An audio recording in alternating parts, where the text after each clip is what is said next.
생생하게 상생하며 YTN 라디오 생생경제.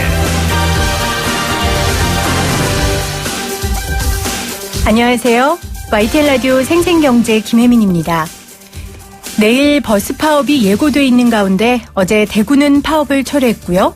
인천시 시내버스 노사도 임금 인상률 등의 합의함에 따라 파업은 하지 않기로 했습니다. 인천 시민들은 내일 출퇴근에 한숨 놨지만 아직 서울시나 경기도는 협상을 못한 상황이라 걱정입니다. 정부는 국민의 발인 이 버스가 멈춰서는 일이 발생하지 않도록 할 것이라고 밝혔는데요. 내일 출근길, 등굣길 잘 부탁드립니다. 오늘 저는 노란 튤립을 선물 받았습니다. 이 노란 튤립 꽃말이요, 혼자 하는 사랑이라네요.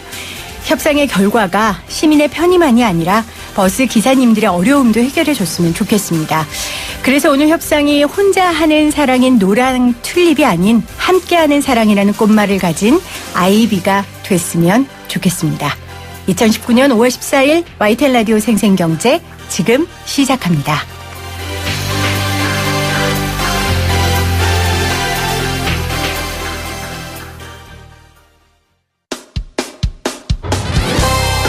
생생하게 상생하며 건강한 경제방송 YTN 라디오 생생경제. 오늘 가장 뜨거운 경제 뉴스를 제일 생생하게 전해드리는 시간입니다. 지난 만우절이었죠. 미국 증권거래위원회가 비트코인 상장지수 펀드의 상장 신청을 승인했다라는 이 가짜뉴스 때문에요. 비트코인 시세가 엄청 뛰었습니다. 그리고 오늘 비트코인이 올랐습니다. 계속 검색어에 오르고 있고요. 이 미중 무역 갈등이 이어지면서 불안정한 금융시장의 반대 효과라는 분석이 있는데요. 비트코인 전문가. 이분이 비트코인으로 돈을 잘 버는지는 모르겠지만 비트코인을 세상에서 제일 쉽게 설명해 주시는 분입니다. 블록체인 미디어 조인디 고란 기자 전화 연결됐습니다. 기자님 안녕하세요. 네, 안녕하세요. 네, 제가 가장 쉽게 비트코인을 설명해 주는 분이라고 소개했습니다. 맞죠? 네, 감사합니다. 오늘 뭐 난리가 났습니다. 뭐 뉴욕 증시가 휘청하고 우리 증시도 오늘 고전을 면치 못했는데 그런 가운데서 이 비트코인이 다시 피어올랐어요. 오늘 비트코인 시세부터 좀 짚어주시죠. 이게 사실 어젯밤에 우리 시간으로 한 11시쯤에요. 네. 그 벡트가 비트코인 선물 거래 승인을 받았다라는 소식이 전해졌거든요. 아, 뉴스가 있었군요. 네, 이 벡트라고 하는 게 뭐냐면요. 세계에서 제일 큰 증권거래소가 뉴욕 증권거래소잖아요. 네. 다우지수 있고 뭐 S&P 있고 이런데요. 그걸 자회사로 둔 IC이라는 그룹이 있습니다. 네. 이 그룹이 암호화폐 비트코인 선물 거래소를 준비하고 있는데 그거 이름이 벡트거든요. 그래서 그 벡트에 대해서 이제 미국 금융당국에 우리가 이런 상품을 출시해도 좋으냐, 괜찮냐라고 계속 신청을 했었는데 계속 미뤄져 왔었어요. 네. 그러다가 갑자기 11시쯤에 이 벡트의 CEO가 블로그에다가 야, 우리 드디어 승인 받았다라고 이렇게 소식을 전하면서 갑자기 시장이 반응한 거거든요. 정확히 말하면 승인을 받은 건 아니고요. 그 승인 직전에 프로그램이 잘 돌아가고 있는지를 점검하는 일종의 베타 테스트 같은 UAT를 거쳐야 된다고 합니다. 네. 그 사용자 승인 테스트라고 하는데 이 허가를 받았다는 거고요. 그런데 이 허가를 받았다는 건 조만간 실제로 제품 출시 직전 단계에서 이뤄진 검사이기 때문에 벡트 출범은 거의 초읽기다. 기정사실화 됐다라는 얘기여서요. 그것 때문에 이제 가격이 오르기 시작해서요. 그때부터 갑자기 한 860만 원쯤 하던 비트코인 가격이 막 오르더니 오전 10시쯤에는 958만 원까지 갔고요. 네. 현재에도 940만 원 선에서 거래가 되고 있습니다. 그 만우절 거짓말 사건 때 기자님하고 인터뷰했었잖아요. 네네. 그때 이후로 더 오른 거죠? 맞습니다. 네. 그렇군요. 그러면 저는 주식도 안 하고 비트코인도 안 해서 지금 사실 100% 기자님 말씀이 무슨 말인지는 잘 모르겠는데 그때 우리가 만우절 때 거짓말이 미국 증권거래위원회가 비트코인 맞아요. 상장지수 펀드에 상장 신청 승인했다라는 뉴스였잖아요. 네네. 이 뉴스의 의미가 이제 비트코인의 거래가 조금 쉬워질 거다라는 의미였다고 했는데 그러면 지금 벡트가 비트코인 선물거래 승인을 받았다는 소식은 어떤 의미를 갖고 있는 겁니까? 그냥 간단히 말해서 2019년에 있을 두 가지 호재를 꼽으라고 하면 ETF와 비트코인 ETF와 벡트 오픈이었거든요. 네. 근데 그 둘 중에 하나가 된 거예요. 네. 그러니까 엄청난 호재라고는 볼 수 있는 거고요. 아까 그게 비트코인 선물 거래소라고 했잖아요. 네. 근데 혹시라도 시장에 대해서 조금 들어보신 분들은 아니 비트코인 선물은 이미 있었던 거 아니야? 라고 아마 생각하실 텐데 예전에 2017년 말에 그 시카고 상업거래소나 시카고 옵션 거래소에서 선물을 내놨습니다. 네. 그래서 그때 시장 분위기가 어땠냐면 야 이제 기관 자금들 들어온다. 비트코인 가격 오를 거다. 뭐 1억 가자 막 이런 말까지 나왔거든요. 근데 결과적으로 어떤 결과가 펼쳐졌냐면 이거는 그 선물이면은 뭐 미래에 가격이 오를 거야 내릴 거야 거기에 일종의 베팅하는 거잖아요. 네.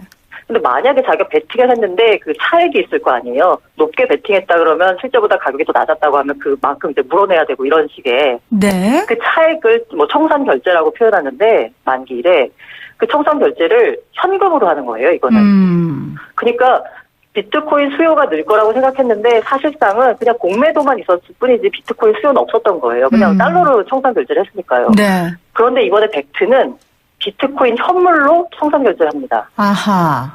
그러니까 실제로 벡트에서 거래를 하고 싶은 기관들은 비트코인을 들고 있어야 되는 거예요. 네. 실물로. 네. 그러니까 비트코인이 가상화폐가 아닌 이제 현실화폐 기능을 한다는 것에 방증이 될 수 있는 거겠네요. 그렇죠. 이제 기관 자금이 들어온다는 거고요. 그렇네요. 아까 말씀드린 그 비트코인 ETF에서 SEC가 승인을 안 해준 이유가 야, 선물 상품이 없다. 실물 인수도 방식에. 그게 이유의 하나였거든요. 네.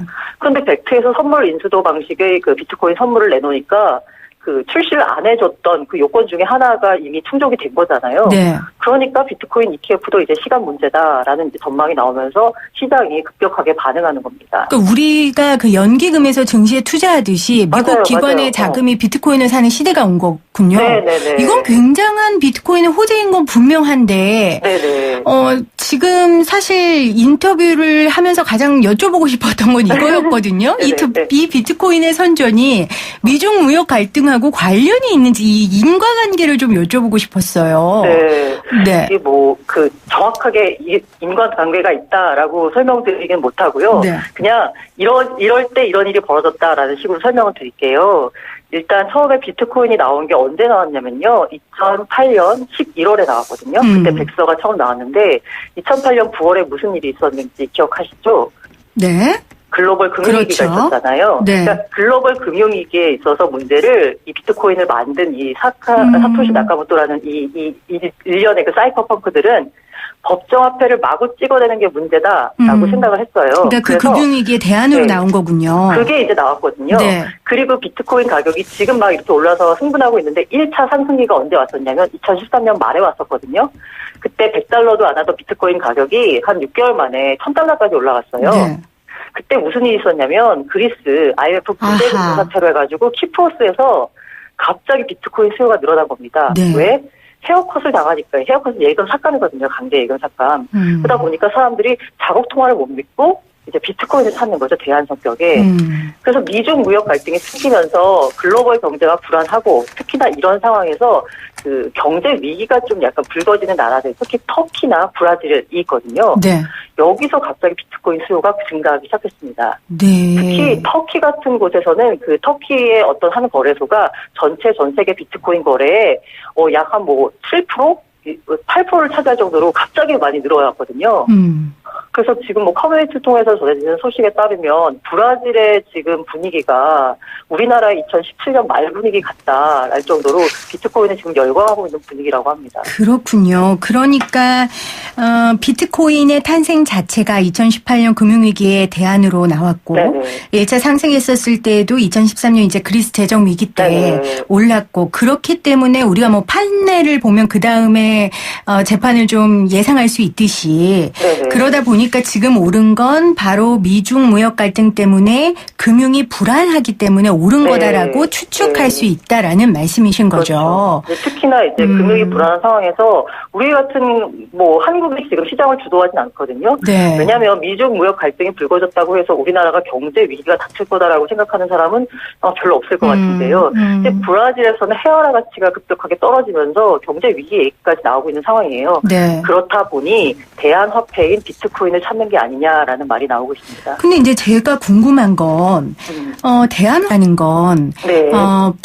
사람들의 불안함을 대체할 수 있는 하나의 화폐가 돼야 되는데, 비트코인은, 저는 비트코인 안 하는 사람이어서 그런지 모르겠지만, 안정성이 확보되지 않고 언제 떨어질지 모르고, 불안하다라는 생각을 하잖아요. 근데 어떻게 비트코인이 대안화폐가 될 수 있습니까? 그렇게 불안하다고 생각하는데요. 베네수엘라 같은 데서는 인플레이션이 10,000%가 넘는 상황이잖아요. 예를 들어서. 그런 데서는 비트코인을 더 찾아요. 왜냐하면 비트코인이 아무리 가격 변동성이 심하고 불안하다고 해도 자국 통화 가치보다는 떨어지지 않습니다. 네, 그런 나라들에서는 자산 축적하는 수단으로 해서 비트코인을 오히려 더 찾고 있는 거죠.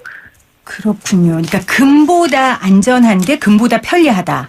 네, 금보다 안전하다고까지 말씀드리긴 어렵지만 편리하죠, 금보다. 그렇군요. 네네. 그래서 지금 비트코인이 지금 다시 꽃 피우고 있는 배경에 대해서 첫 번째 정말 비트코인은 호재 뉴스가 있었고 두 번째는 네네. 금융시장의 불안정함 때문에 인과관계도 있다라고 꼽아주셨어요. 그리고 또 하나는 이 대기업들 스타벅스나 네. 베스킨라빈스 같은 미국 대기업이 비트코인 선물 거래 결제 지원에 나선다는 소식이 있었잖아요. 이것도 네네. 굉장히 대형 호재잖아요. 그렇죠. 정확히 말씀드리면 이들이 비트코인을 가지고 결제하는 건 아니고요.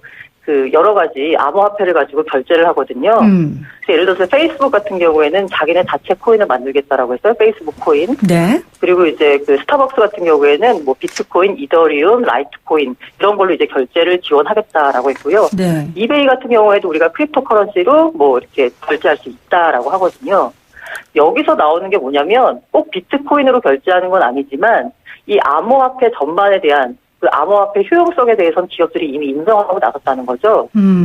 그래서 일각에서 보는 저거는 아무 가치도 없는 숫자 코드에 불과한 거 아니야라고 했는데 실생활에서 보면은 법정화폐가 할 수 없었던 다양한 역할들을 지금 이 암호화폐가 하고 있는 거잖아요. 네. 하려고 지금 기업들이 여러 가지로 내놓고 있는 상황이고 그러다 보니까 이 사람들이 아무래도 이 허상 아니냐, 가치가 없다는 거 아니냐. 에 대한 거부감이 좀 기업들의 진출로 덜어진 게 아닌가라는 그렇죠. 생각이 듭니다. 그럼요. 이건 엄청난 상징이죠. 기업이 이렇게 시장에 나선다는 건. 그러니까 법정화폐가 할 수 없는 부분을 암호화폐가 하고 있고 이 암호화폐 네. 효용성을 기업들이 인정했기 때문에 이제 본격적으로 사업시장에 뛰어든다는 건데 삼성전자 역시 지금 스마트폰에 블록체인 기술을 확대 적용하겠다는 입장을 공개했는데 이것도 같은 맥락이라고 볼 수 있습니까? 네.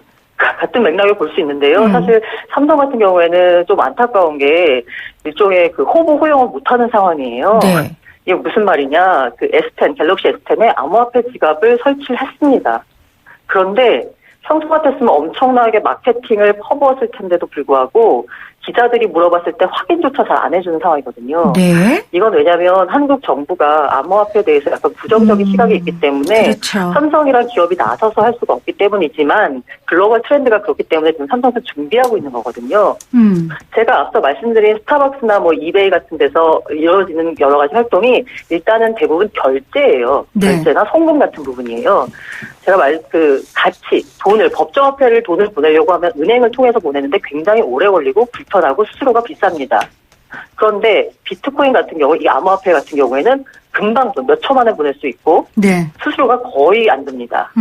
그렇기 때문에 이 삼성 만약에 예를 들어서 가정을 해보면 삼성의 갤럭시 S10 그리고 여러 가지 중저가 폰에 암호화폐 지갑이 실려 있다라고 치면 자 생각해보시면 전 세계에서 금융 계좌가 없는 사람이 몇 명이나 될까요? 한 20억 명쯤 된다고 해요. 네. 그러면 예를 들어서 나이지리아 같은 곳에 스마트폰을 가진 사람이 더 많을까요? 은행 계좌를 가진 사람이 더 많을까요? 그렇죠. 스마트폰을 가진 사람이 훨씬 많습니다. 네. 그러면 그 사람이 거기 스마트폰 안에 지갑이 있다는 건 쉽게 말해서 핸드폰 하나가 하나의 계좌가 된다는 거고 핸드폰 가입 고객 하나가 한 명의 고객이 된다는 의미가 되는 거거든요. 네. 이건 엄청난 금융 혁신인 거고 이제는 금융회사와 IT 기업이 경쟁하는 지금 마당까지 온 그렇죠. 상황이거든요. 그런 것을 다 대비해서 지금 삼성은 준비를 하고 있는 것 같고요. 아직 구체적인 모습은 없지만 그래도 이제 글로벌 기업들이 움직이니까 삼성전자도 가만히 있을 수는 없잖아요. 그래서 여러 가지로 대비를 하고 있는 것 같습니다. 대비는 하고 있고 이제 정부의 분위기를 살피고 정책을 좀 살펴보면서 움직이겠죠. 네네. 근데 워낙 기자님이 잘 설명해주고 말씀을 잘하셔서 그런지 몰라도 저번에 만우절 때 인터뷰할 때만 해도 저는 이 암호화폐 네. 비트코인에 대해서 되게 부정적인 시각이 컸는데 오늘 인터뷰할 때 보니까 이게 굉장히 안전 자산인가 이런 생각이 막 들어요. 왜냐하면 지금 현실적으로 화폐들이 불안할 때, 금융이 어려울 때, 불안정할 때 지금 비트코인이 대안으로 뜨는 모습을 보니까요. 실질적으로 그 현상을. 그럼에도 불구하고 여전히 남아있는 비트코인의 불안 요소는 어떤 게 있을까요? 네, 말씀드리지만 모든 투자 판단은 투자자 본인이 때문에요. 네, 또 이렇게 안전 가이드를 치시고요, 기자님. 네, 이렇게 가격이 올랐다고 그럼 이제 사야 되는 거 아니야라고 말을 하는데 또 그 확답을 드릴 수 없는 게 저는 단기적으로 봤을 때는 뭐 괜찮다라고 보지만 단기적으로 역시나 가격 변동성은 있는 거고요. 특히나 이제 비트코인의 불안 요소로만 보자면 일단은 만약에 중앙정부가 디지털 화폐를 발행을 하고 일단 비트코인 같은 이런 익명성 화폐에 대해서는 약간의 제재를 가한다. 글로벌 국제 공조를 해가지고 이러면은 비트코인의 가치에 대해서 인정하기가 쉽지 않은 상황인 거고요. 네. 그리고 이제 뭐 내부 분열이라고 하는데요. 2017년 8월에 비트코인이 있었는데 그거 뭐 여러 가지 뭐 싸움들로 인해서 의견 차이로 인해서 비트코인과 비트코인 캐시로 나눠졌어요. 네. 이렇게 이제 내부에서 분열이 일어나면 아무래도 합의가 이루어지지 않았다는 거기 때문에 가격에는 안 좋은 영향을 미칠 수가 있는 거거든요. 네, 그렇기 때문에 이런 내부 불안 요소도 있고요. 그다음에 여러 가지 해킹 이거는 비트코인 자체의 불안은 아니지만 어쨌든 거래할 때 해킹에 노출되는 여러 가지 사건들이 터지잖아요. 그건 아무래도 단기적으로는 영향을 받을 수 있을 거라고 생각합니다. 네. 마지막으로 제가 두 가지만 여쭤볼 테니까 짧게 대답해 주세요. 그때 기자님이 인터뷰할 때 비트코인 외에 암호화폐는 사지 마라. 투자를 하시려면 비트코인은 망하지 않을 것 같다라고 했는데 유효합니까? 제가 잘 몰라서 그렇게 말씀드렸고요.